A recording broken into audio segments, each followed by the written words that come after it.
Gotta get that fixed. Do that oil, yo. WD-40. Is that what works? I think we made this joke before. I don't know. Need that WD-40.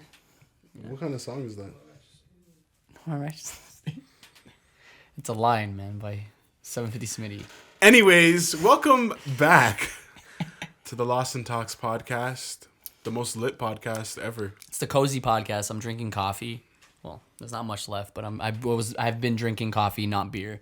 Yeah, I was feeling a Push little the coffee tired, away. fatigued, if you will. So had a long day. trying to wake my ass up. Yeah, it's been a busier day than most podcast days. Yeah, just flying all over the city. Yeah, we just shot a All over the R&B six. Uncut episode a Yes, few hours ago. I'm not gonna tell you who it is, but you'll see that soon. A couple weeks. he or she, they are talented.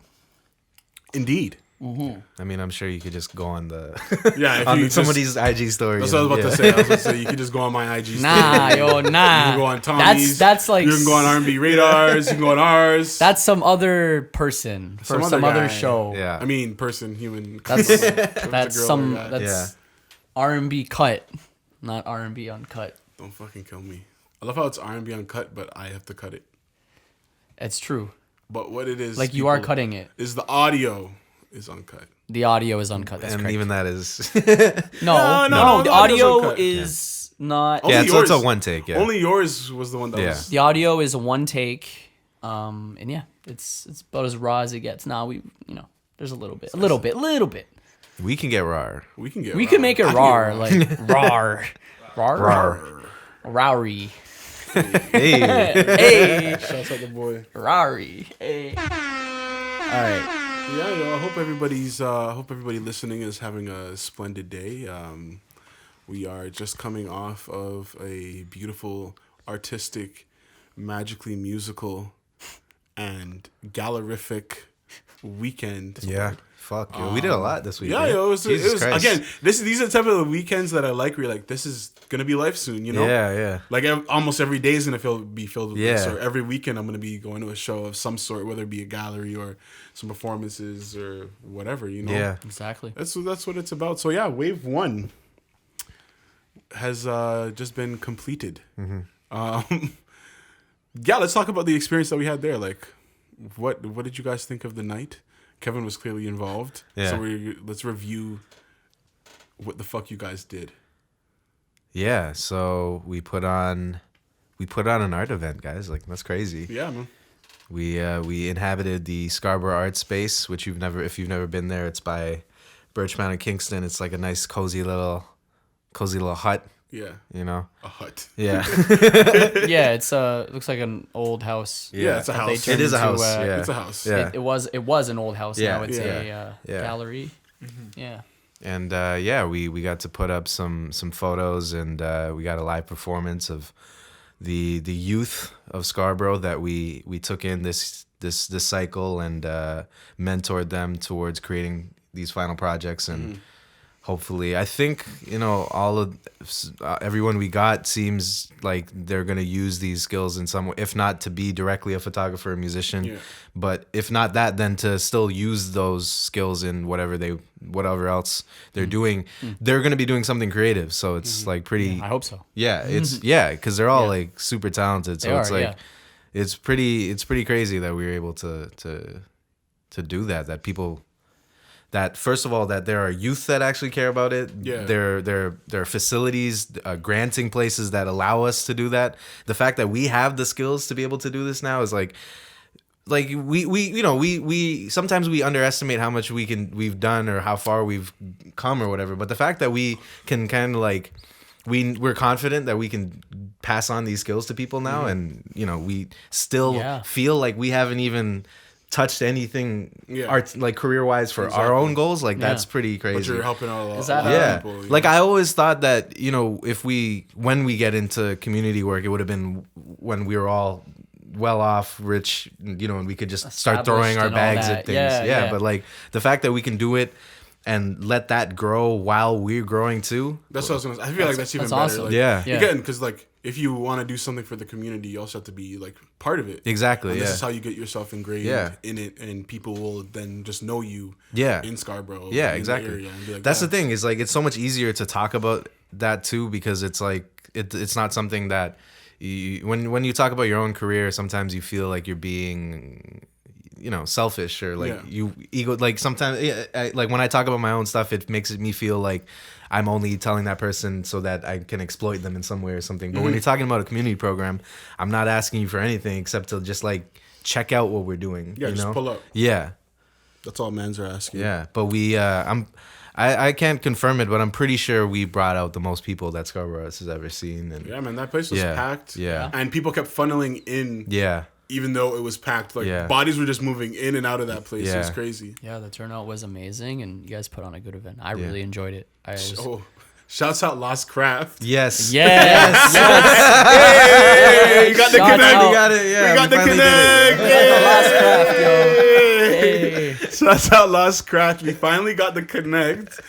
We hit up the folks at Lost Craft, and they hit us back. They're like, "Yeah, we got you. We got you, yo." They sent us we are 3 officially cases. sponsored by Lost Craft. We were. For one night on. Yeah, for one night. We're still working on the relationship, but finesse that. we got the emails that we needed. We got the names. We got the names. We've talked to the people. We kind of you know guys the are process. listening now. We know who you are. Yeah. And we love to work with you because we love your beer, and we want to see your brand grow, and we help each other. I was thinking about it. I should have brought back one of the diversity cans because true. Yeah. Because it would have been nice to add to the collection. This can, the diversity can, it's the CN Towers on it, but there are multiple languages in the they basically made a CN Tower out of multiple languages, showing the diversity that the diversity, have here in if the you city, will. There's especially here in Scarborough. Yeah, there's a lot of different languages on there too. Yeah. I don't know the number, but yeah, it's really cool can.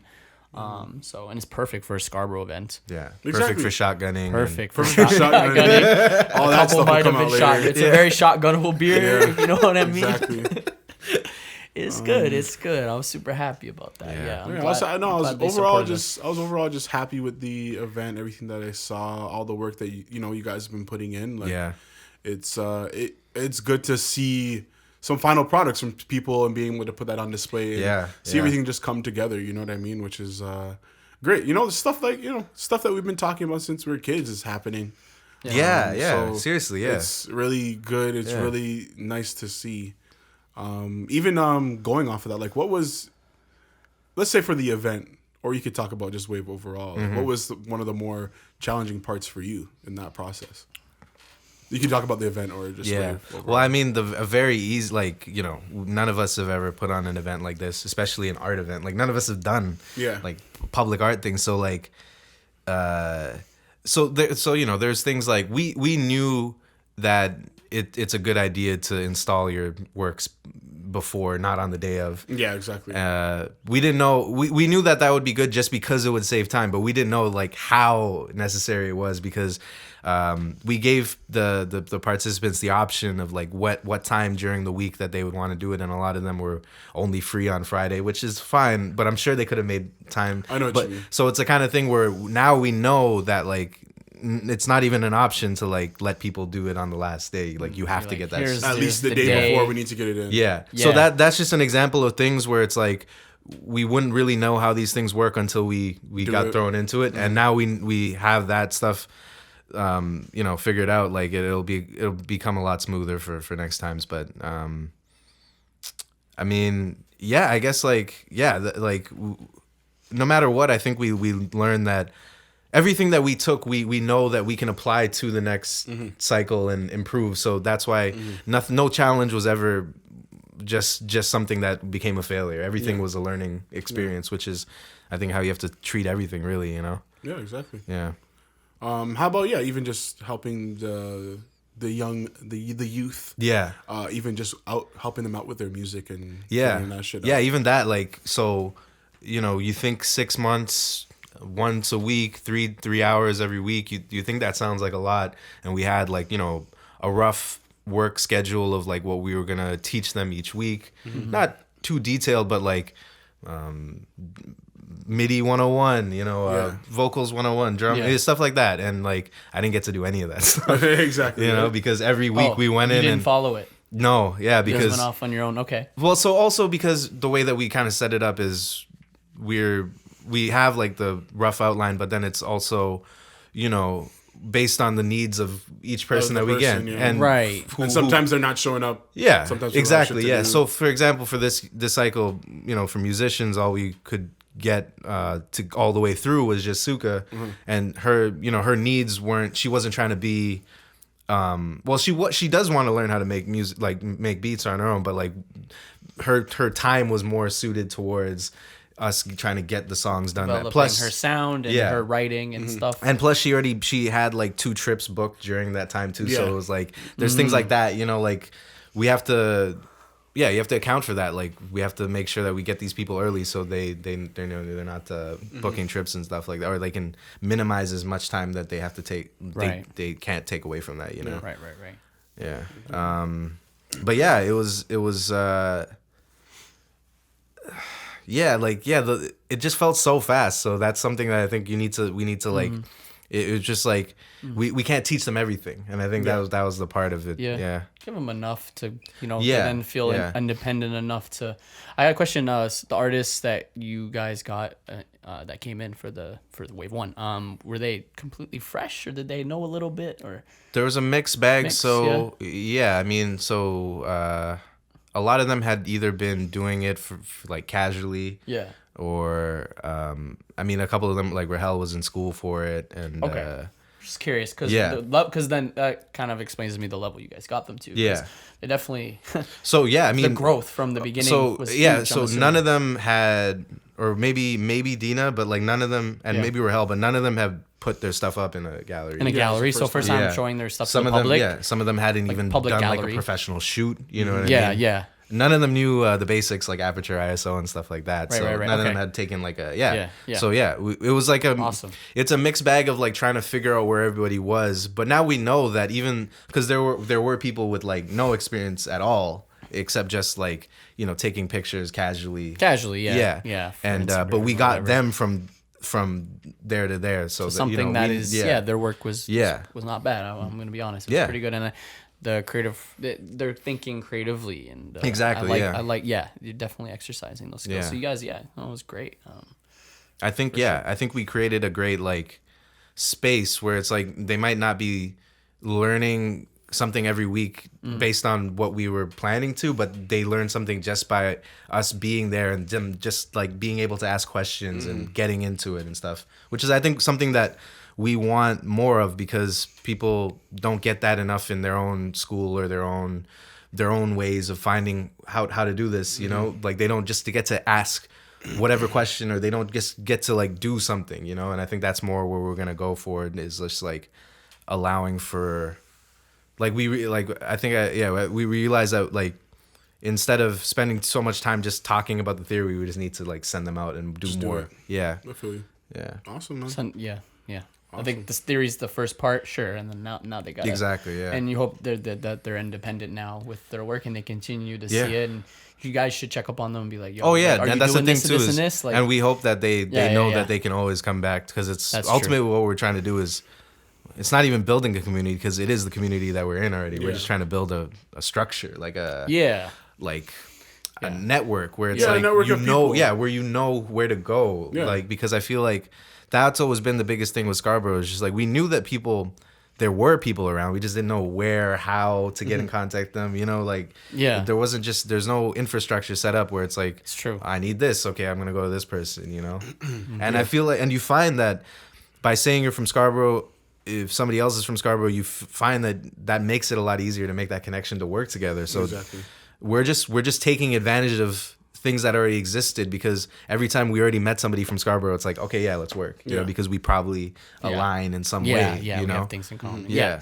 No, we connect differently. And that was a big part of it too, is like really showing that, having the work, and then really actually showing, like Sampreeth, when he was in his speech, he was talking about like, what's the thesis of this night, or what's the theme of this night, because every art show usually has like a main theme. Right. And the theme was that we all were just working towards this idea of trying to find our identity ourselves, and it's great. That struggle for identity is what unites all of us. Exactly. That's really powerful. Yeah, man, that's awesome, man. The fact that people care about it, is just that many people showed up. Just shows me that again, there are it was a really good turnout. There's a lot of people that care. I was very, very just proud of everything that I was seeing. Yeah. Yeah. It's just taking over the ends, That's it. And the food was blessed, Oh yeah.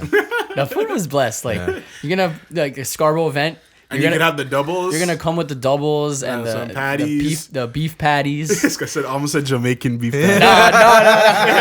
No. The beef patties. So Jamal has this little pet peeve. I don't know what to call it. It's fucking annoying. Yeah, he doesn't like it when people say Jamaican beef patty and That's put the racism. Jamaican in front.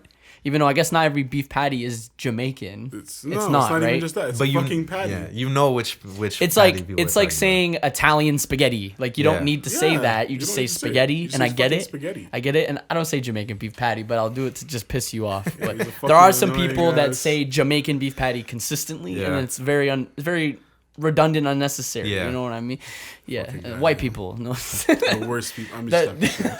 I'm just talking shit. Nah, We I love mean- you, white folks. I mean, more likely a white person gonna say it like that, but it's all good. Whatever. No, yeah, they do that shit. It's cool. It's fine. Whatever. So I know it Anyways. says Jamaican beef patty on the box, but like I know. Yeah, that's like, not what it is. like it does say shit. that. So Also, this weekend, Ian and I, we went to a show, Wrong Crowd's month end show. So yeah, they had a 2-day show, January 31st and February 1st. We went to the one on February 1st, and then we saw. We didn't see A. Lawson. Did you see A. Lawson when you got there? No, right? He was Was skinny, tall dude. maybe was he With chain- before? with Was the he chain supposed to be before? He was JJ? he was before JJ and Yeah, before the I guy caught the before end. that. I caught the end of the guy before JJ. And Is that his name? I'm no, so Dekley sorry. was before JJ. Oh, then no, I didn't catch that Okay, guy. I didn't okay. catch that first guy. No. Well, we didn't see A. Lawson. I know A. Lawson. He's I've shot for his sister. He's Lola Bun's sister. I mean, brother. Brother. He's Lolo Bun's sister. Yeah, he's Nice. Lola Bun's younger brother. Yeah, it's all good. And he's really, really talented. He makes like cool, I don't know, almost poppy Okay. rap, but it's like really, I don't know, it's really cool. It has a nice vibe to it. Wish we saw him, but that place was fucking deep. It was at the Grand Canyon, Yeah. deep in the fucking West End. Yeah. And again, this is the whole point of us trying to do this shit in Scarborough, so we don't have to. I don't have to fucking keep going to the West. We gotta find a nice space like that in Yeah, Scarborough. man. I though. don't Like, hate what the going to hell the is West, like? bro. Even like an East End or something. Yeah, man, just something. Even if it's just Even on the if other you- side of Young I mean, there's a lot of or the other side of the Gardner. there's I'm a lot of- happy. I mean, you could find a space like that in like East York, Yeah, Carlaw area. There's got to be Yeah, spaces like yeah. that. But go yeah. yeah. But yeah, no, it was a sick show. Good show. Nice small space. Nice intimate space for a lot of people to come by and whatnot. Yeah, we catched Dekley, who was pretty sick. Good vibes. JJ came out. He did his thing. That's who a lot of people gravitated towards because I guess it was just a Wrong Crowd event anyways. And he did his thing. He had the place lit and turned up. And then Dewan, he ended off the show. He's an up and coming rapper from Scarborough as well. Most people are from Scarborough except for A. Lawson, as far as I know. And yeah, it was just a good night overall, yo. Mm-hmm. Good, nice, chill night. I like the vibes. That's the type of stuff that hopefully we can be doing Yeah. in the future. Mm-hmm. Just something nice and intimate with a good amount of people. Yeah. How much people do you think there were? The lowest I saw was maybe 75 at one point. Yeah, right. When JJ was there, it probably went up to 100. Yeah, it was would like say a good about amount of 100, people. yeah. It was a good amount of people coming in Yeah. at the spot. Yeah. And it was good to see a place where so many different artists were just pulling up and hanging out and just coming out to support, which is good too, because fucking Tamir was there. Yeah. Tamir was there, yeah. Yeah, Tamir was there Yeah. before he went to Suka's. We're always running so- into Tamir. Yeah. And we saw a few other buddies that we knew about, so it was just good to, just hang out with other artists and old friends and, shake hands and talk about plans and whatnot. So I just want to shout out them because they let us know, we should pull up. So yeah, man, that was a good time, good weekend overall. Yeah. Scarborough's making me proud right now. Everybody's doing their thing. And I'm just happy with the growth overall. Again, like I really feel like everybody's over here is taking the steps to kind of bring the yeah. community together slowly. You know what I mean? Yeah. And that's what's important. And I feel like and I've said this before, I'll say it again. I feel like honestly, Scarborough has some of the most talented people in Toronto overall. And I feel like the way it's moving to, like, I don't know if any other community in the city has started to assemble the way that we have. Yeah, exactly. Like other, Saga, like Brampton, Ajax, they all popped, but it was just these little pockets of people. Yeah. They obviously they probably knew each other and stuff, but Yeah. nobody was like coming together the way that we were. Yeah, I they feel also like- got I these mean? big names behind them that pop off. Yeah, exactly. Like yeah. Saga, you got Party Next Door, and then that's where he's from. And Yeah.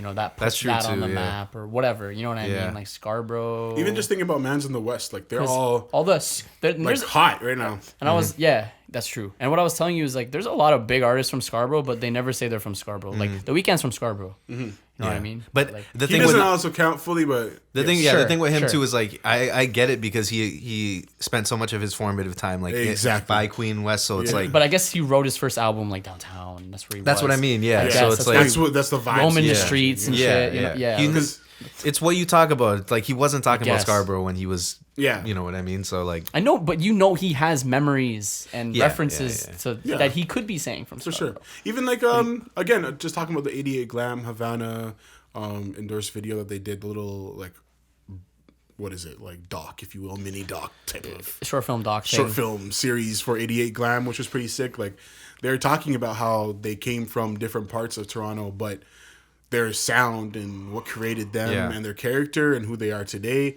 Cool, it comes from Ajax, Pickering, Scarborough, but downtown is where they were at. That's You know where what I mean? it formed. Yeah. Yeah. The sound and their that's where they Exactly. started making the music. Yeah. Yeah, not when they were living where they grew up. But yeah, that makes sense though. That makes sense. But yeah, like but that's what you were saying. Like a lot of artists will move downtown because they feel like they have to start a career. But we want to prove that you could start it in Scarborough. Yeah, man. And Well, I keep think- it yeah, I and think keep it it- here to some degree. You know. I think like this is the time right now where we're showing that, because I feel Yeah. like even 5 years ago you would have thought like 5 years ago if you told me that if I had to really make it I would have been like, okay, I got to move downtown. Yeah, exactly. That's the mindset I was in. Last year was maybe the first time when I was like, oh shit, I don't have to Yeah, move. I Like, don't have to do that. Yeah. yeah. The only thing, literally, all I want over here are just more like fucking lofts. Yeah. Yeah. Like if we could just Yeah. get a fat Yeah. old shitty, Somehow- factory turning to a loft. then- Yeah. If you Oh could somehow my get a God, nice so office lit. in Scarborough, I'd Oh, probably man, I'd be be down. fine. I'd probably be down. I'd be down to rep the ends, bro. Yes, yeah. I'd I be gotta down. yeah. I never Again, thought even if about it. it's I've never like- thought about it because you always think of it. East downtown. York, I'm cool, you know? East York, yeah. Well, there's a lot of office space in Yeah. East York. That's nice. So Exactly. that's very doable. Yeah. Yeah, man. That whole the Leslieville area. There's a lot of shit going on Yeah, there. man. But yeah. No, I'm just but yeah, to end off this whole little section here, I'm just very excited to see the growth in Scarborough, and I'm happy that we are making sure that we're involved in the growth as well, and we're all pioneers, if Yeah. you will. Actually, I hate that word, innovators. Yeah. We're 'Cause innovators. I know a pioneer. Pioneer. We know some real pioneers. We know some so- real pioneers. Yeah, So we're not a at the pioneer yet. Yeah. That's But gonna we're be the a few more years. No, we're never a pioneer. We you don't like that word. We are the godfathers. Yeah. Okay. Soon to be godfathers of Alright, this alright. shit. You know what I mean? Fucking Godfather. Yeah. That's more cool. That's hot. That's cool. That's Yeah. sexy. That's Because Shouts out that's Scarborough. that's kind of the thing. That's the title when it's like you people could get better than you, and I want the next generation of artists to be better for than sure. us, but nobody's gonna forget who. Who laid down the Exactly. You know? Yeah. exactly. That's all that matters really, because that's all we need to be here for is to lay down the groundwork. Like Yeah. we don't need to change the game. Yeah. Changing the game is us laying the groundwork. We don't- Exactly. You know what I mean? Exactly. Because then Mans would be like, yeah, without Lost in Nostalgia and Yeah. Wave and Yeah. Kevin Yeah. and Sampreeth, shit. we wouldn't have any of this. Yeah. Yeah. Yeah. That's the right. Godfather. That's the Godfather. Yeah. But yeah, man. Shouts out Scarborough. Shouts out the Ends. Shouts out Wrong Crowd. Shouts out Wave. And Shouting everybody, out. all the other creatives over here in the Ends, man. Everybody's doing their thing. I hope to connect with even more people over this year and really, get this shit. We're booming. fucking serious, yo. Let's work. Yeah, man. Like together, yeah. Yeah, man. No loafing. Let's do it. Oh, let's work. Yeah. Oh, February 27th. Oh, Yeah. Yeah, Speaking so of, we have time. Yeah, we can talk about that. Speaking of, things that have happened and things that are Facts. coming up, we're never stopping. So February 27th, I got a show at the Annex Hotel. It's by Blue and Bathurst. It's a beautiful little spot. I have no idea what we're gonna do, but it's gonna be crazy. yes. All the details are still getting worked out. I might do right some now. next shit there though. Yeah. But we have to start promoting Yeah. this shit now because we're already in February. Yeah. So Yeah. February Do they have a 27th, poster or folks. some shit made? It'll come. In time Shit, of do we have to make our own? Like, Well, no, Tommy said he'll help Yeah, us. Tommy with said oh, he no, I'm has talking people. about whoever's running the Annex event. Oh, Like, do they she- have their own thing? She did say that she was gonna, Oh, okay. because she asked for photos for a poster, but yeah, we'll see. Okay, okay, see. well, whatever. Even still, even if you had your own. Yeah, that's yeah. Just better, make you know what I just mean? quickly Yeah, support our own. it's yeah. fine, yeah. Yeah. Yeah, February 27th, folks. Kevin's performing again, probably with some other people. We don't know all the full details yet. Yeah. We're still trying to sort some stuff out, but February 27th, mark Free that down. show. Free show? Free show. Oh, I It's didn't know it was free. Free. Free. Shit. Oh. Yeah. Even better. Okay, yeah, free show then. Free show, yo. There's no reason why you shouldn't come out, yo. Yeah. You don't need. It doesn't matter what else we do. All you need to know is that it's gonna be crazy. Whatever we do, It's plan a on Thursday, doing. right? Yeah. Yeah. It's Thursday. The fuck and you it's doing on free. Thursday, yo? Yeah. Come on. Yeah. Come to catch a vibe and possibly get really fucking lit. Yeah. Yeah. Yeah. Possibly. Yeah. Possibly. Towards the end of the night. Yeah. But yeah, yo, shouts out Scarborough again, Shouts out every man in Scarborough that's doing their thing. Yeah. If you're actually doing your thing. If you're not, don't talk to me. Shit. February 27th, Kevin's show. And then we have some other stuff coming up just now. Like, yo, it's just looking good. So far, so good, 2020. Yeah. Except for Kobe. Shit. And we're back. Boston Talks Podcast, Most Lit Podcast, episode 18. 19. Oh, yeah, 18. 19. 19. 19. Oh, fuck. I always fuck Yeah, that 19. up, man. God damn it. Because we're always behind one, so I just think the one that just came out is the last one. Yeah, no, I but then I feel you. forget there's one that's not out yet. Yeah. So this is 19. And we got, never mind. 19. Yeah. Are we doing anything special for 20? We have to. You want that to be the lit one? Or should we do 25? Should that be the lit one? Like Let's the do drinking 24. one? 24? Is there one where I'm drinking where I Do can't? 24. 24. The Kobe episode. Oh, shit. The Black Mamba mentality. We're going to drink. Like, I'm not driving. Yeah, sure. All right, bless. So, taking an Uber. 24th? Yes. All right, so- Yes. That's what, 6 weeks? We have a photog 5 behind weeks? the camera. Yeah. Hello. Yeah, that's right. We'll That do might be like a spring Yeah. break episode too. Yeah. Yeah. That's going to be lit. man. Spring break. Or like Shit. might be a St. Patty's thing, maybe. Oh, St. Patty's. I Yeah. need your Irish. Hey, Look at the Irish. Look at that. Yo, we got to drink Guinness on the episode. Yeah, I'm about it. Yo, I swear St. Patrick's Day is on a Wednesday too. Maybe I'm wrong. You have to make sure the weeks line up, Tuesday. though. Damn it. Fuck, I thought it was Wednesday. I was like, that Oh, would no, have we been can lit. still do it. Yeah, that's yeah, fine. yeah, our own fuck thing, it. you Let's know? do it. Like, Yeah. it's not coming out to the next week anyways. Yeah. So it's all good. Yeah. Excited. Oh, I was gonna say we should do a podcast outside too. I don't know how the fuck audio is gonna work, but I think it would be sick. It'll be a summertime.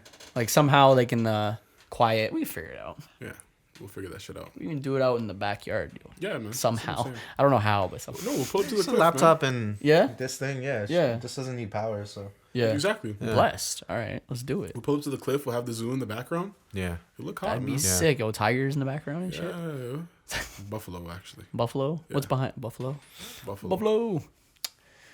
Yeah. So we're on our next topic. We were gonna get into kind of more creative, like stuff about being a creative and how you should operate. But we were gonna talk about, I guess. Sorry, what were we gonna talk about again? It was, difficult clients. Is that what you want to get into? Yeah, we can either do difficult clients or the free work, whichever you want to do. They both are hand in hand. Yeah. Sure. Okay. So difficult clients. We can start with that. Yeah. So as a freelancer, creative, whatever, someone who's creating for other people, you have a client, right? Mm-hmm. So this typical kind of service work, you're gonna be dealing with a client. And I mean, you deal with so many different types of clients, and you never know like where it's gonna go sometimes. Yeah. You know what I mean? And there's a certain and listen, I haven't mastered this skill. I don't think any of us had, because there's so many different experiences that we've had with clients.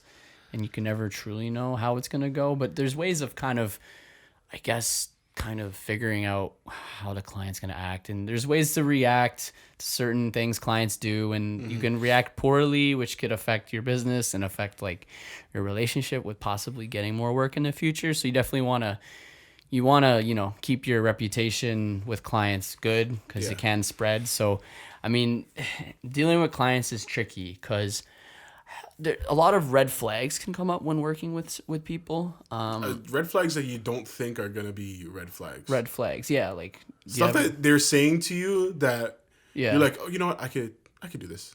This is okay. Yeah. And to the point you're like, fuck, I've dug myself into this hole. Yeah. So one thing I've learned with certain clients is, you can never.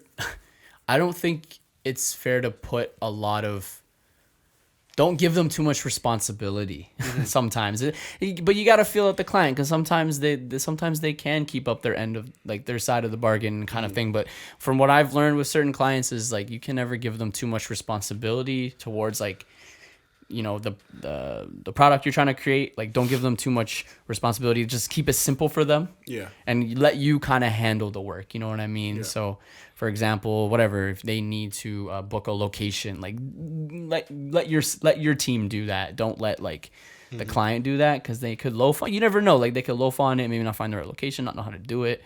So like, yeah, you gotta not give them a lot. Like, you agree, right? Don't give them like too much responsibility. Like, I always don't give them too much power. Overall. Don't give them too much power too, right?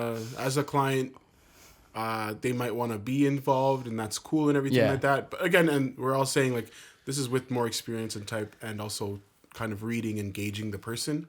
But yeah, just don't give them too much power. Like, make sure that they could focus on what they have to do in this situation. So let's say it's a music video for us, for example. This is always the greatest and easiest example. I want my artist just to be able to show up and know everything's going to be music videos are a good example, because that's a very specific type of client where usually there's not too much disparity in experience between like artists. Like usually they have about the same amount of knowledge with music videos, which is that they just want to shoot. They just want to be on the camera. They just want something hard. Yeah. They just want something hard. You know what I mean? They want something maybe they've seen before. Yeah. In some other video they thought was dope. And so in situations like that, where especially if you're like a production company, just rely on your skill set, because you don't know what the artist is going to bring to the table. Sometimes they have experience or ideas, you know, sometimes like they have a film background or whatever, you know what I mean? Yeah. But like don't rely on that, because and just let them do their thing, because it just makes it easier for you. Even if it sounds stupid that taking more work is like, it makes it easier for you. It just does, you know? Yeah, like when we're with a client, like I want it to be as easy as a process for them as it is for me, and I don't want them to be too involved. You know what I mean? It depends on the artist. Like, some artists want to be involved creatively with the creative direction, if you will. They love that creative director credit, and that's fine.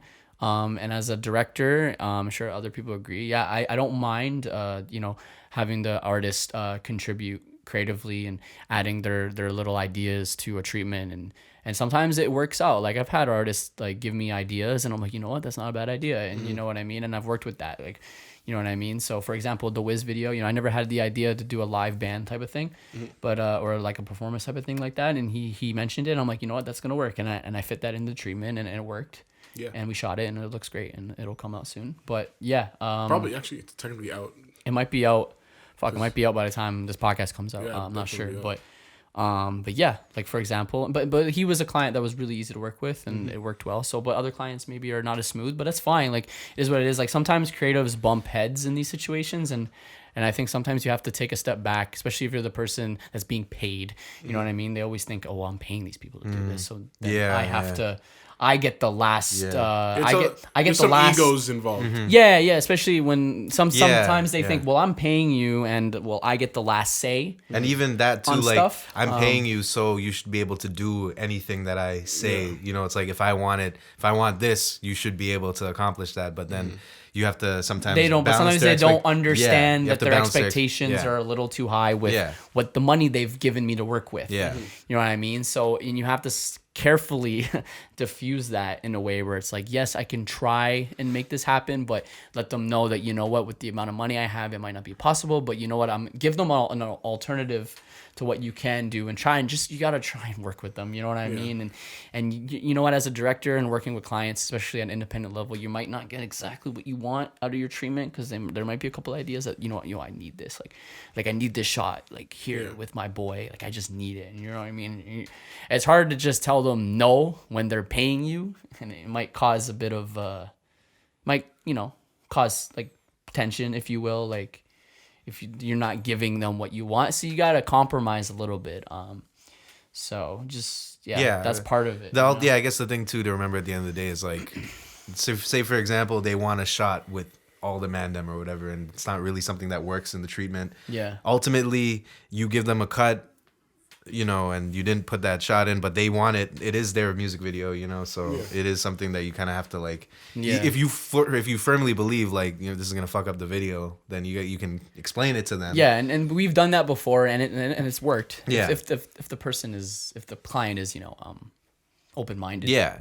To stuff, and they understand Sometimes, your creative role as well, but not all of them. Sometimes it's not hostile. Like sometimes Yeah. they need to hear why, and then you tell them why, and if it's a good reason, they'd be like, oh, okay, you know. Yeah. Especially even with things where it's like, if it's like, oh, could we do this? Sometimes you need to tell them like, you know, that would actually cost like this amount of money to do, and they'd be like, oh, okay, I never knew that, you know. Yeah, exactly. Yeah. Yeah. Sometimes, they're just not as educated as us, because that's not what they do. Yeah. But they just they'll learn, I guess. Every artist, if the client ever becomes a bigger artist, they eventually understand that. I think all the big guys in the game know how videos work nowadays. I hope so, yeah. They But don't? I don't think so though. Like some of those rappers and stuff, yeah. You don't. I don't think so, because You don't think so? You're giving mans like the Migos too much credit. Maybe not the Migos, but like But like who? Drake is not doing that for you either. Drake wants to edit tomorrow. Drake needs a cut tomorrow. Okay, so as far as we know about Drake, like he wants stuff fast, but he gets it fast because he's Drake. Because he's Drake. But yeah, he has that, I guess, that ego where Yeah. it's like, you know what, like I'm the biggest artist in the world. I'm getting what I want ASAP, and by ASAP means like 24 hours. Like I need to turn around. you're not getting video. We just like shot. I'm sorry, fam, but you're not getting sleep for 48 hours. I need this video out tomorrow. Yeah. But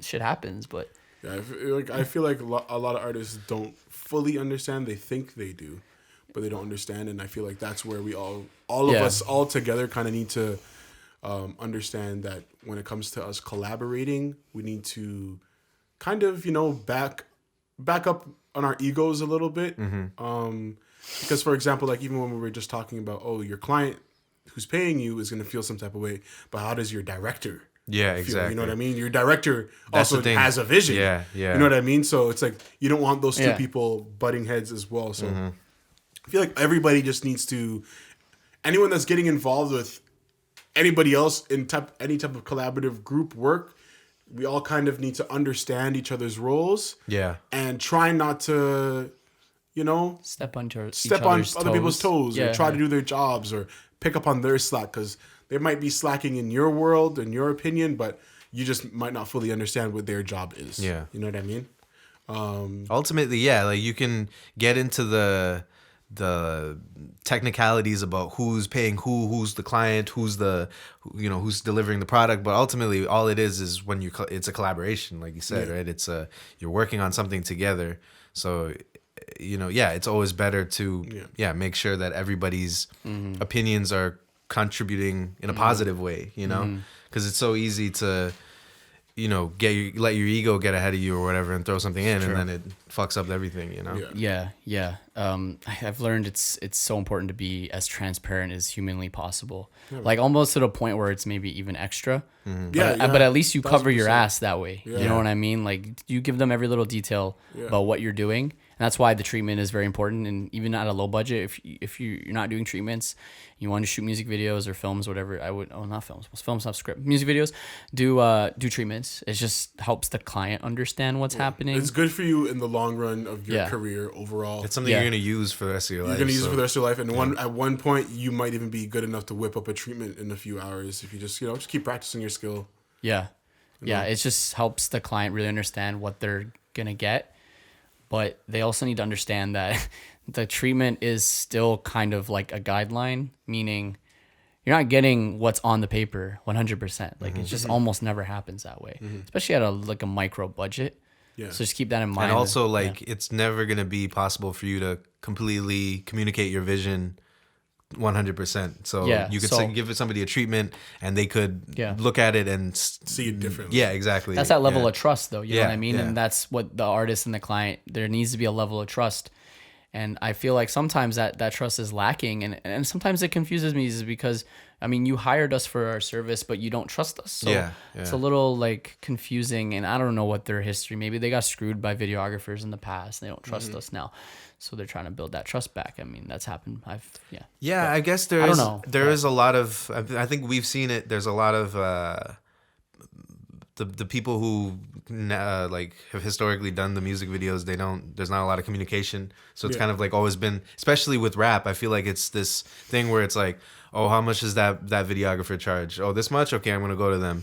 All right, yo, let's do a video. And then all that happens is you set up a time and location. One of you picks the location. It's either the rapper or the director, exactly. And then that's it. And there's no communication about what is going into this, how we're working together, who's doing what. And a lot of smaller rappers are used to that workflow. Yeah. So if they start working with us, we do things quite differently. We do things like how... Like if you were in a label and they hired a company, that's just how we operate on a smaller scale. Or at least that's how we operate. How labels should operate. Yeah, for the most part. Bigger people with money, how they should operate. Yeah, I'm not saying labels are perfect. It could get messy. It could get messy and really unorganized through labels too. But that's kind of on a very smaller scale. This is how we operate, more of a production. In the proper production, you know what I mean, like a film production, but it's for music videos, right? So it's different. So I think there are $1 million music videos happening all the time too, right? So it's like you are operating on that level that's right. You might as well always operate at a high level, so that which is that's like new. If you want to be a music video director or a director, like why are you not doing that to start your career? Why are you not operating like $1 million budget video, but not you do as soon as you get that job, then you're gonna learn those things? Exactly. No, they're not gonna hire you. You should be producing stuff. They're only gonna be hiring on your people camera that looks like it's worth $1 million right now. Yeah. And they should only be hiring people at that level who have been doing this at a professional level, even when they didn't have money, right? Because they're the ones who have the experience. I don't get how do you develop enough experience to be able to take on like $1 million music video production if you haven't been operating like that. Maybe we're just haters. I don't know. It's true. It's true. I think a lot of directors will start smaller though, of course. They will, like, labels will get a director from a company, usually because they're repped by companies. Yeah. And they're newer. Like a newer director repped by a company, label will be like, all right, maybe we want this person to direct this newer, usually it's a newer artist too, that gets smaller budgets. Maybe they just been signed, they need a video for their first album. Bam, okay. We have this new director you can link up with. Cool, like the works and a treatment. Cool, it's like a $10K budget. It's usually what happens. Yeah. The more seasoned directors signed to an agency will get the bigger budgets. They'll be getting the Drakes and the Futures and the Weekends and Jesse Reyes, whatever, all these artists. So it just depends. So they work their way up a little bit, but but like they're all still doing the same. They should be all doing that same. Yeah, exactly. Workflow. No, they 100% should. And like as a director, they will throw you in that situation as your first job, and sink or swim, man. You know what I mean? And if you sink, then you might not get another job. But it depends. Like what I wanted to touch on again, too, is the transparency and extra and over communication. Of things that'll just help you out in the long run, man. Yeah. Because I've seen it where we've had clients and stuff like that. And again, this goes to anything. Like even if you're a makeup artist, like everybody listening, like we've had clients where I've over communicated, and we've had situations where they said I didn't say something that I knew I said, and all you have to do is say, refer to this email. Yeah. Shit. You know what I mean? It's happened, yeah. It's happened. We talked about this weeks ago. You know what I mean? Sometimes you can't be too transparent. Like, in that situation because Yeah. you've said You need to lay down detail, all of the facts, all Yeah. the details, so people Yeah. understand. Yeah. That way, they know you're not playing too. And when they fuck up and forget that you said something and say you didn't say something, then you look like even more of a boss because you're like, Yeah. actually, on You're probably- this day at this time and this Yeah. email that I'm actually forwarding you one more time that you apparently didn't read, I said this. You know what I mean? Yeah. Me, I love writing a good email. Yo, you write fat emails. Yeah. And the reason why clients are missing shit because they're not reading all that. They should be, but they're not. But I don't care because They see 100 words like fuck That's that. the thing. exactly. Like, but I you don't can stop care because stressing, yeah. all I can say is okay. All I have to say is, did you read my email? Yeah.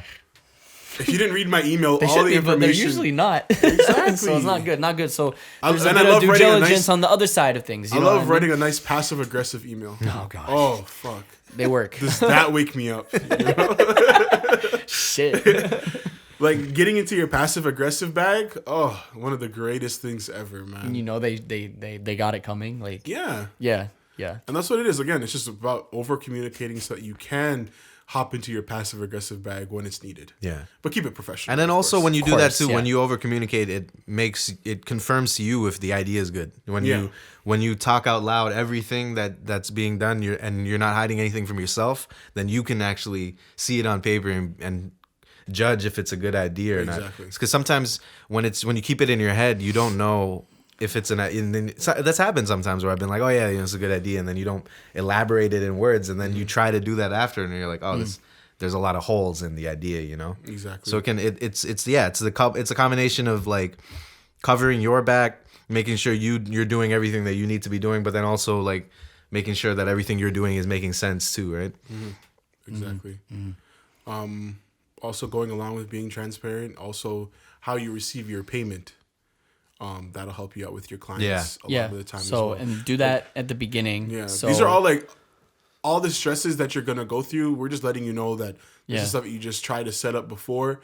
Like even when I started doing videos and stuff like that, I wrote out contracts and stuff like that, which I found is cool, works and all, but it's not the greatest idea.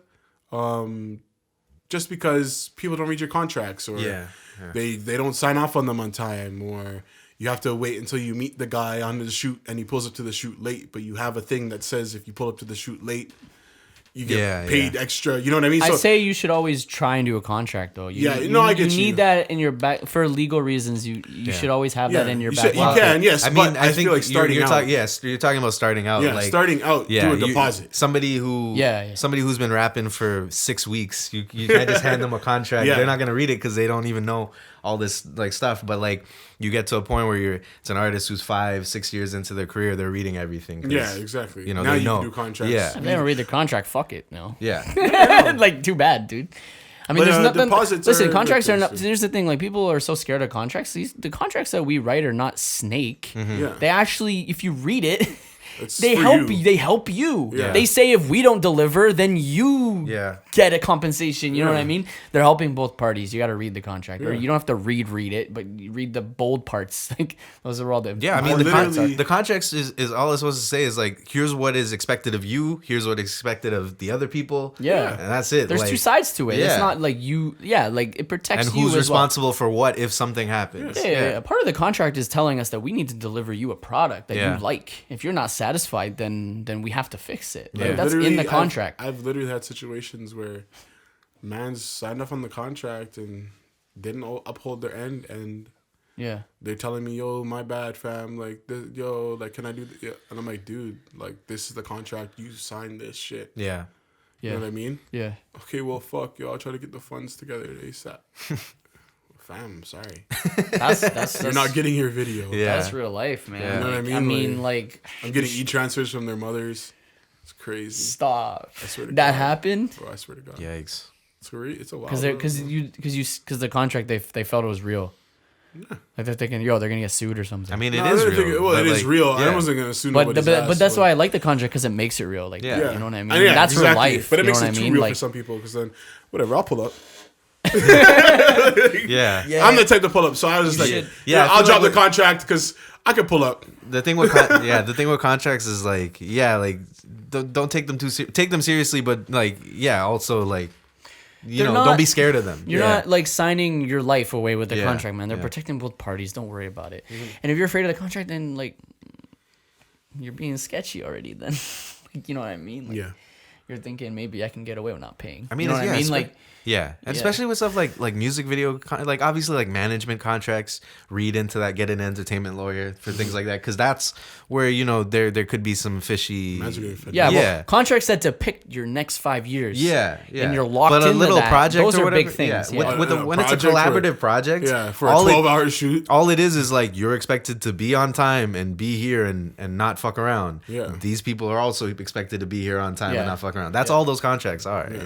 Yeah. Exactly. But where I was going to as well is however you get your payments, so deposits as well. Yeah, always do. We've talked about this before. We're starting to implement our new like deposit thing, kind of. How we gotta see. I like. There's different ways of doing it. I'm gonna give some random like kind of percentages just so people understand. I think a 50% deposit is always to start. So therefore, 50% is paid before starting your project, before doing anything. Like, so you've either figured out the budget, or if you do packages, you figured out which package they're choosing. Exactly. Like the only work you're doing before the project is before the deposit is maybe pitching, right? Because you got to sell it. So you pitch it, artist likes it, cool. Confirm a budget, cool. Get that deposit on that budget. Get that contract signed. I'm gonna hop in quick. I just want to reiterate again. This works for anybody, because I feel like a lot of the time people just think we're talking just music videos and film shit. That's true. Again, this is for people that are engineers, photographers, graphic artists, makeup artists, graphic artists, whoever. Yeah. Get a deposit. If you're charging, if you're charging a service, or if it doesn't even have to be artistic. You're booking it can be anything. Time off. If you have to like if you have to leave time, work, or you have to schedule a specific day. Get a deposit for them to book you for that day. Your 50% that you receive is that's what the bare minimum. That is what you receive. That's what mostly for booking off that time. That's what the initial deposit is for, just to make sure that you booked off that time. So no matter what happens at this point, you're still getting paid for it. Exactly. It's to cover your ass, and it's also to show that the client's serious. Because if they're not willing to do the 50 up front, then they're not that serious. It's right? It's not like these projects are taking years so that they need to build up the money. Like, it should be something where if they're in talks, they should have at least half of the. Like, if I'm thinking, okay, I want to make a 10K music video, you'd be surprised. I know they're talking to me about videos with $0. And they need it in 2 weeks. Yeah, but they don't have the money in 2 weeks. Yeah, I guess that's something that you have to deal with. Yeah, it's kind of wild. It's like, but that's why again, that's why I'd rather, okay, we're going to talk about this. Cool. We've come up with a budget, or you've picked this package that you want to do. Great. I'm going to need 50% of that. When you give me 50%, we can book our day. And then after the 50% has been received, we can start talking other business. Yeah. And there's different ways of doing it. You could do the 50-25-25. Which I like, yeah. That one's probably the safest, like, cover your ass way. So you do 50% up front. Then after doing the production or halfway through it or whatever, you show them something like a rough cut or whatever. If you're a graphic artist, show them a draft or whatever. And if they like it and they cool, I will move on once I get 25% more.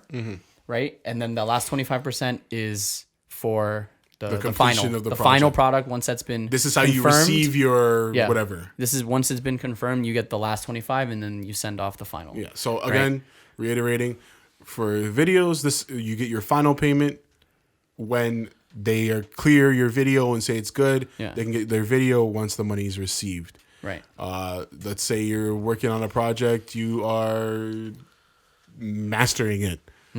Cool. Sounds good, fam. Great.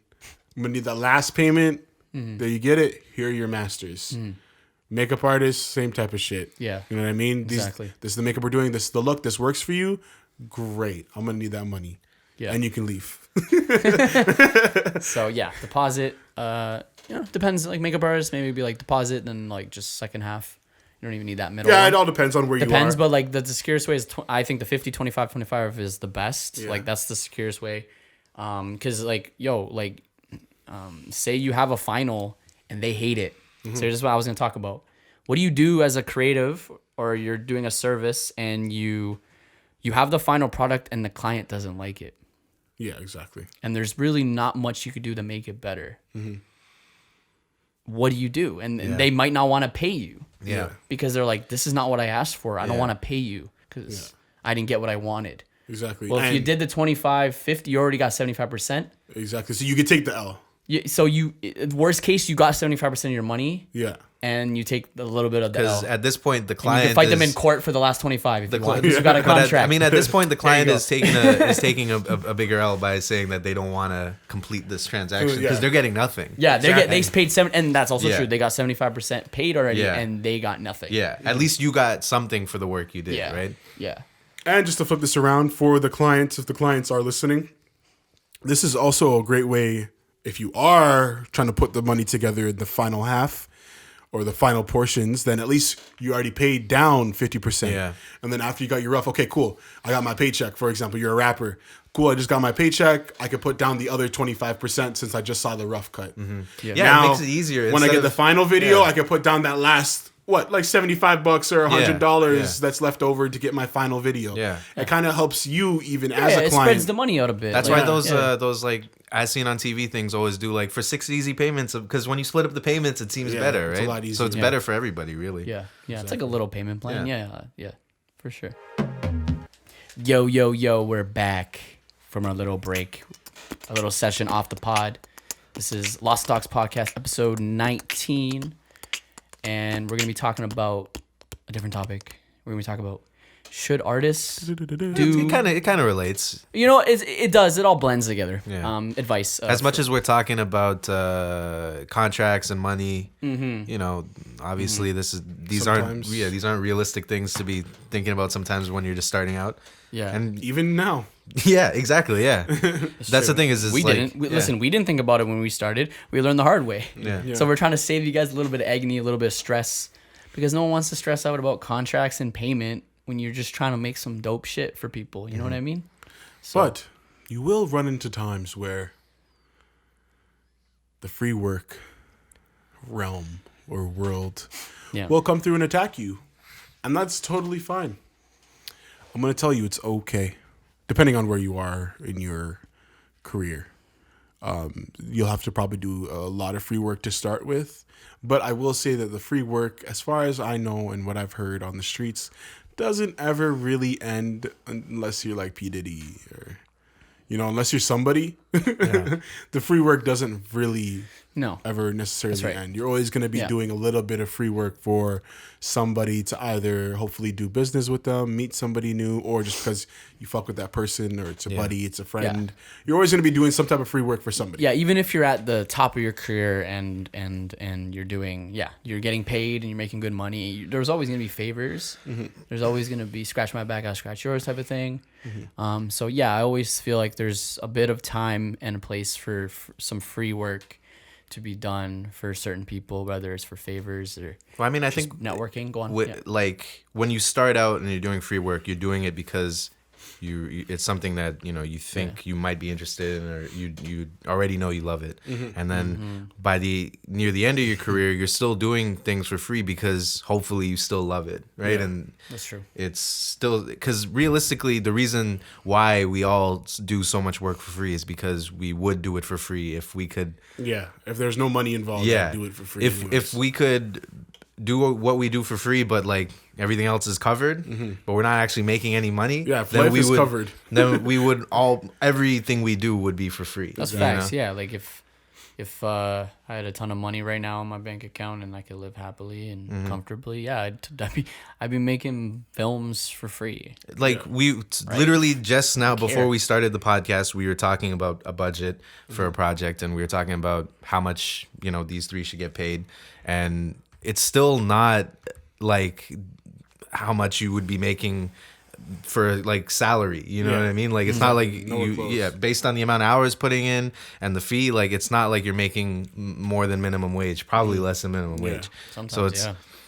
like when you talk about money at this point, and probably for the next I don't know how long, but it feels like at least 5 years, when we talk money, it's just about the money that we need to execute these projects. It's not about the money that we're taking in. So technically we are still working for free, even with some of these like artist fees and stuff. That's that true. We're getting paid, but like when you calculate time and all that, it ends up being under minimum wage. Yeah, exactly. You make less than you probably would working at McDonald's. But like we do it because we love it, right? Yeah, exactly. So, we do it because we love it, and because of since there is money involved, it's also about the potential growth of what we're doing. And it's no longer, again, you get to a point where it's no longer potential growth. It's the growth is happening. You're seeing it happen. Yeah. It's just in time, my rate and my salary and stuff like that's going to go up. You got to build your rate up. And like, we're optimistic that like this free work is going to lead to bigger jobs and pay more.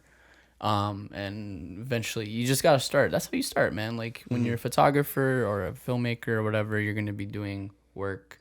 You're gonna have to, because like, what's the first thing you need to sell your work? You're gonna need a portfolio. You need work. You need work. Exactly. Yeah. You need work, and it's hard to convince someone to pay you when you have nothing to show. Yeah. So you're gonna need to build that portfolio, whether you build it in school or you build it on your own. That's gonna involve some free work. Right? Like, there's that that paradox where it's like you need the experience to get the job, but you need the job to have the experience. But with art, like, you can create your own experience literally by just starting to create. Because it doesn't require any for starting out. Yeah, like a lot of these things don't require that much money. Yeah, exactly. You can always figure which out we talked about last time. Yeah, you could always figure out how to start something with a little bit of money. Again, you don't always have to have the best quality stuff, but always put quality time into what you're doing. Again, treat it like it's $1 million budget. Even if you're rocking an old shitty camera and it doesn't look the greatest, treat everything that you do. The process should like be similar. You have a great big budget. Yeah. Like even again, like I've said this before. Me starting out was my first music video that I did alone was with fucking like True Lyrics. You know what I mean?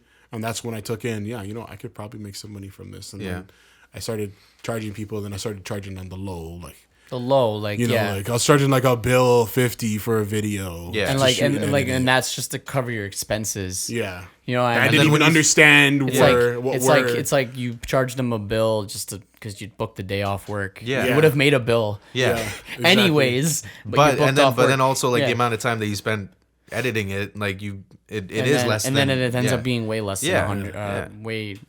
$100 is nothing, right? So, you got to start. Yeah, and I think a lot of people, and this is what separates the people who are doing this for the money and the people who are doing this because they want to do it and they love it. Because someone who's only doing it for the money is going to be chasing those dollars, especially right away. From the beginning. Yeah, which isn't a good mindset. If you're trying to scrape out like a $200 from a $5K budget or something, like you're not in this you're not gonna make it, because that's not how you make money. Like squeezing out little bits of pennies like here and there every little project. Yeah, and then someone's gonna counter argue right now and be like, well, I need to pay my bills, and that's very true. We live in Toronto. Wherever you live, if you live in Toronto, it's very expensive. Whether you live at home, whatever. You're going to have to get a part-time job or another job. Bite the bullet, fam. You're going to have to do, when you start, you're going to have a normal job. You're going to have your day job. Like we all do. And then you're going to have to do the creative stuff on the side. Yeah. Until, you don't need that side job anymore. So. Do you need to sneeze? Like my nose is kind of itchy. I could just tell. I was just gonna say, if you need a second, feel free to take it. Sir. No, I'm good. I'm good. Pal. Yeah, you're gonna. I'm just checking in. So if you're questioning, how the fuck do I do this with no money? Well, you're gonna have to work twice as hard. You're gonna work 2 jobs. Yeah, exactly. Until you don't need it anymore. So there's no excuses there. It's just you're gonna be doing a lot of free work, and we're still doing it. And 2 years in, right? So, And I expect to keep doing it. not as much, obviously, but I expect to do some free work just because maybe I fuck with the person, or I want to get my hands involved in this. Yeah. And if I need to do some free shit before I can get paid, even then cool. And you know what I mean? Yeah, the way the realistic thing is like projects that you're probably passionate about, the ones that you want to work with other artists. They're probably broke. You're broke, so you guys aren't gonna have any money to actually either of you to get paid. Yeah.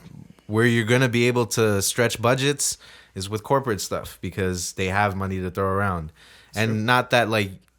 Yes, go ahead and squeeze out a little bit more, but those are the projects that those are the projects where you can pay yourself, because that's how that world works, because they're very much about like, okay, it costs this much, and they don't want to they don't need to cut corners, so they'll be like, all right, go just deal with your thing. Pay it. This is what we're a business, we've expensed this, it's in our, we could write it off almost sometimes, so they've they can. I feel like probably most production companies or any freelance creative in general would balance their portfolio, balance their growth between projects they're passionate about and then projects they're getting paid for. And then both of those kind of work hand in hand. The ones that they're getting paid for really well help to fund the ones that they're passionate about, and then the ones that they're passionate about help them grow their career. That's not to say that like corporate videos can't help obviously you're going to learn, and you can do cool things with those projects too. We've done our fair share of corporate stuff. Yeah. It's not our, it's not our cup of tea. It's not the things that are going to, help you to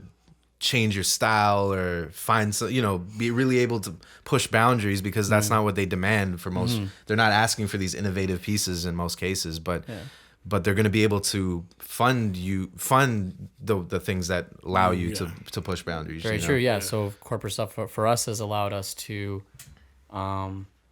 build our company and feed money back into our equipment, for example. So like a lot of corporate stuff, we've upgraded our equipment because of corporate gigs. So, and that's helped us create more creative stuff at a higher production value. Thing. Yeah, that's the thing too. Is like it might feel like you're still doing free work, but like the amount of money that you've invested into Lynn, right? It might feel like you're still doing the same amount, or you're doing the same work for this with the same thing, but you're everything is always improving. You know what I mean? It's always upgrading. Exactly. Yeah, we're not getting paid. Yeah. I mean, like the profit for me personally in my pocket has been like close to zero if you just calculate everything I've put back into the business. Yeah, exactly. And that's how businesses are gonna, whether it's just your photography business, solo. I mean, I'm sure all of us added up are definitely have spent way more than we've made. Yeah, on our stuff. Yeah. Overall. I feel like I've made maybe a few $100. Yeah. Shit. Yeah. Like profit. Yeah, like everything ends up being put back into it.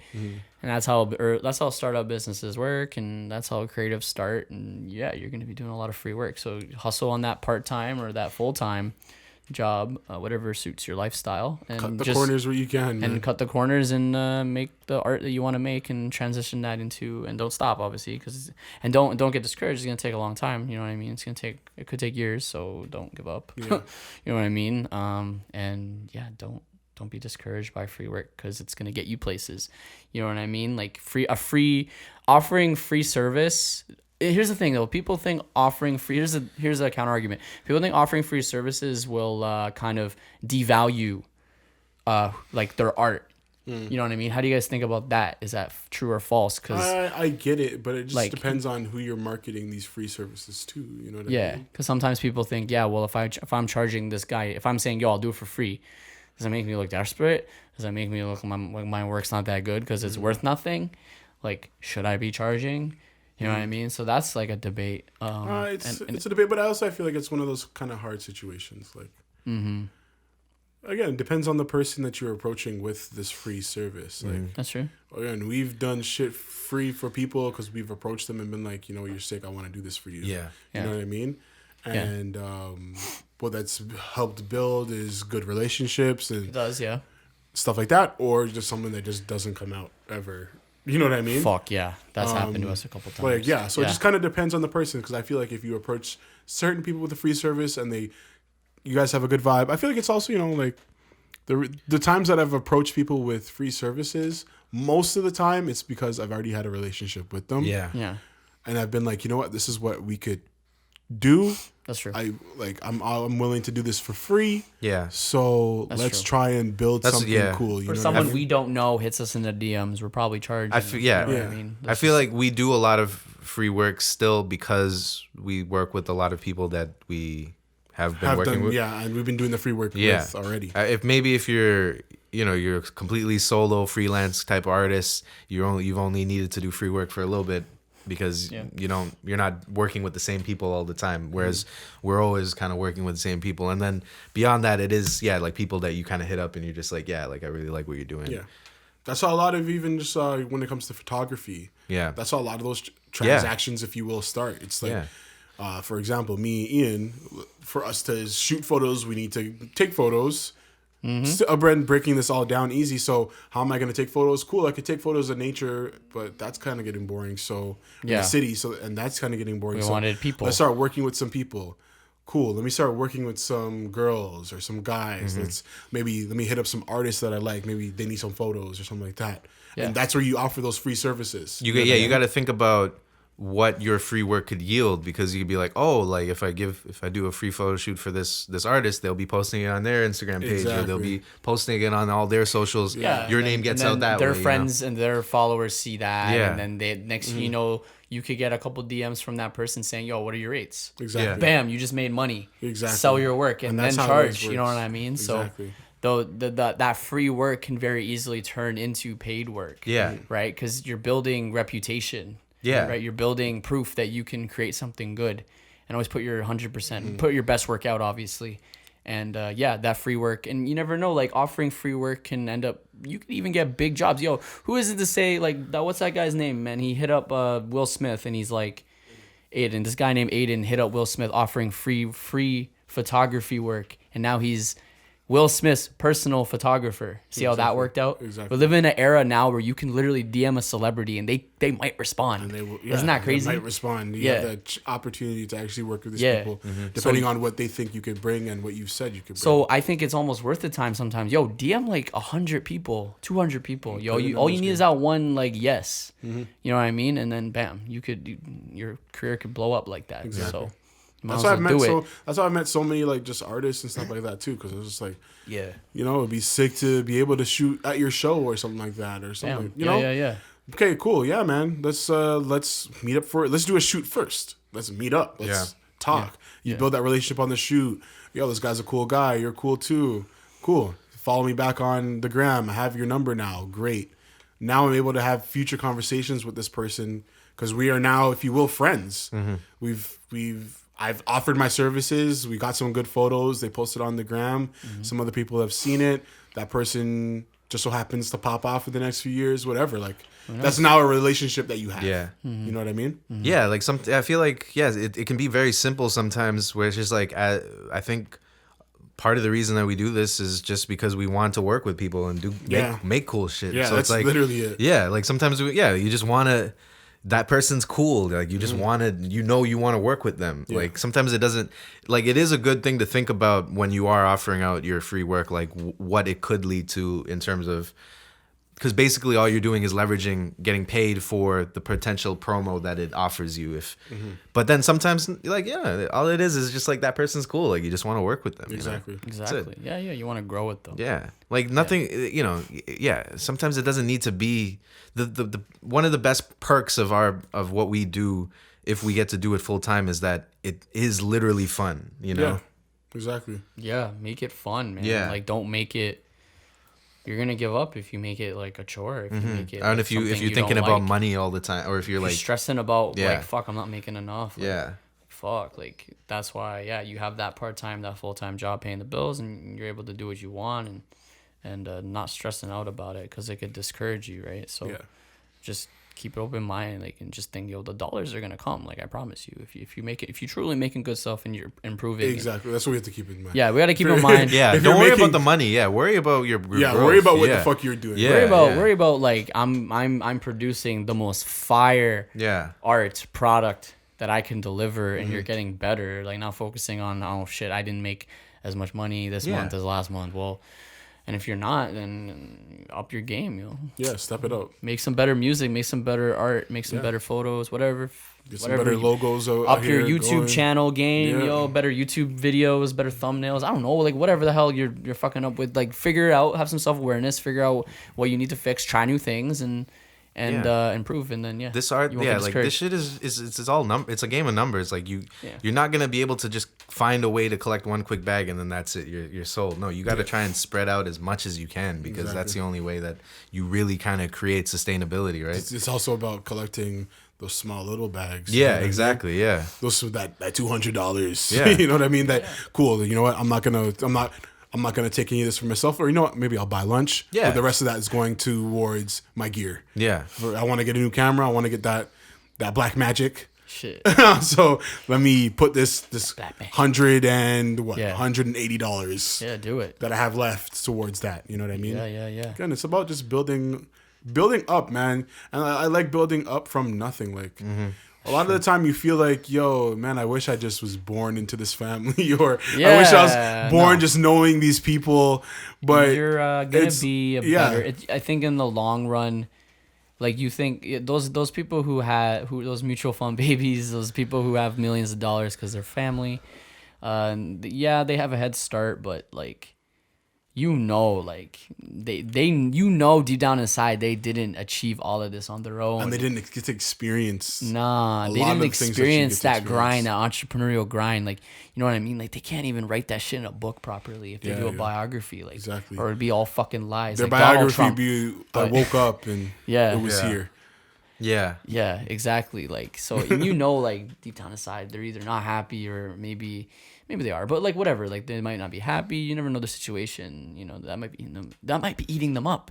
Like, I like the fact that that true entrepreneurial kind of story where it starts from nothing and kind of cliche, but like it's true. Like, and I think that you'll be a better business person, you'll be a better creative and overall person. I think if you started from the bottom and really worked up, like it's just a better feeling. It's a great right. feeling. It's easier to inspire others when you've done that too. You know what I mean? Like, but I do also like the people inspiring the poor kid in the inner cities, whatever you want to call it, about starting his own business or her own business when you had $1 million in the bank right off the bat. Like, how are you inspiring kids? I do respect those people who were like the second generation of some famous, but then they were still able to turn it into something else, and like if you're able to again expand even on what you already have, cool. That's true, and that's like they're at an advantage and a disadvantage being from a famous family member or super hyper successful family member where the bar set that high for you already, and a lot of people crumble over it, and their life becomes really bad. We've seen it with many celebrities. But there's some people do it the right way. You know what I mean? Yeah. Some second family members have done it the right way. It definitely feels like it's a lot harder for them to. I think it is. Yeah, I think it is. Just because I mean, having everything when you're born, exactly, and growing up. Think about the amount of times as when you were a kid when you asked for something and you didn't get it and you like cried or you got mad, but.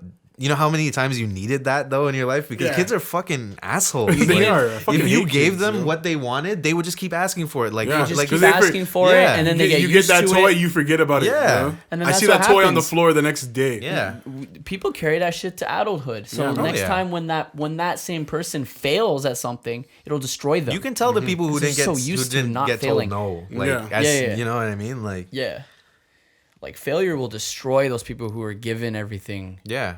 At a young age, you know what I mean? But like someone who had to start from the bottom had already dealt with all those failures throughout their younger years, and now failure is just normal. And they're used to it. Yeah, you're used to that shit. Yeah, it doesn't fuck them up. You know what I mean?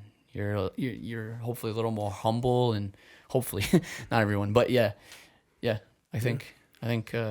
I mean, not an advantage. We laugh at every time something dumb or like stupid happens to us now because we're just like, of course, like, of course exactly. That's just what we have to deal with. That would happen. Yeah. But that's just like that's the mentality of it too. Is like you're gonna go through this shit. Like, you know what I mean? It's not easy. What we do is kind of weird. Like the fact that we're doing something that. You don't get paid for a very long time, and it might. Yeah, I try to explain this shit to my friends. Some people think we're crazy. Some people think we're crazy. Yeah, my friends that don't do this shit, they're just like, well, like, how much money are you guys pulling in? And I'm like, money? Money? They think we're fucking crazy. Yeah, you know what I mean? So wait, you go to Ian's house to do nothing, then you go to Kevin's house and sit in his basement for a few hours. And do nothing? I don't expect them. Someone who wants to do that 9 to 5. That's what I mean, though. Like, understand. I don't understand people. Like, it's weird to me that people spend 40 hours of their week going to a job they don't want to do just to come home and not spend their time doing something that they want to do. They come home and cook and watch TV that they don't want to watch. Yeah. Like, they watch some fucking show that they've already watched already, or like watch the Aaron Hernandez documentary or some shit. Yeah. And then that's it. They go to sleep, and then on weekends they're doing chores like groceries and they're doing they got every day to be a taking care of their house, walking their dog. Yeah, that's what I mean. Every day to be a weekend, dude. That is what our lifestyle is. You know, I don't know when we've ever thought of like, we, you know, it's like, oh, we got work in the next day, but like nothing, we've never really had that feeling of like, oh, I got this the next day for a pretty long time, you know. That's what we're trading off, right? Exactly. Yeah. Yo, life's gonna be lit, bro. That's what I'm saying.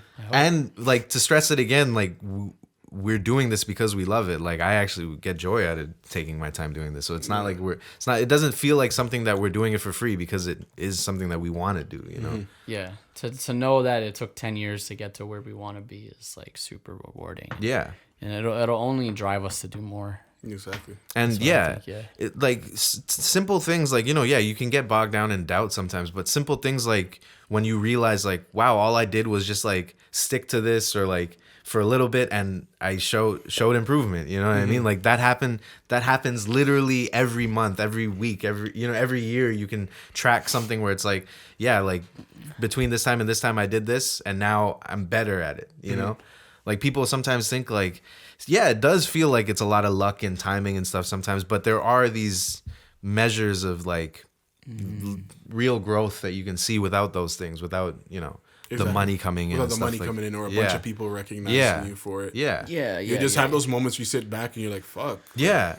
Money isn't, the amount of money you're making is not determine your success per se. You know, there's so many other things that contribute to success. The people you've connected with. I mean, just like your happiness level is measuring your success. Like, you're not happy, it's not worth it. Like, realistically, I don't care if I have $1 million in my bank account. If I'm not happy, like, you know, $1 million might make you happy though. But I was about to say that. Yeah. But if some I wasn't people happy, like, fuck, man. Some people might not be. Some people might not be happy for it, and then they work towards something. Maybe they didn't. Sorry. Holy, that stutter, yo. Them ones. Sorry, that they didn't really want. You know what I mean? Some people don't actually want this lifestyle, and they're working towards it. They don't even know why they're working towards it. Man. Like, maybe because they see other people rich and they want to be rich, but maybe that's not what they wanted, yo. Yeah, exactly. Yeah. Jeez, I'm sorry for that stutter. That was, you're trying to get a word out and you're like,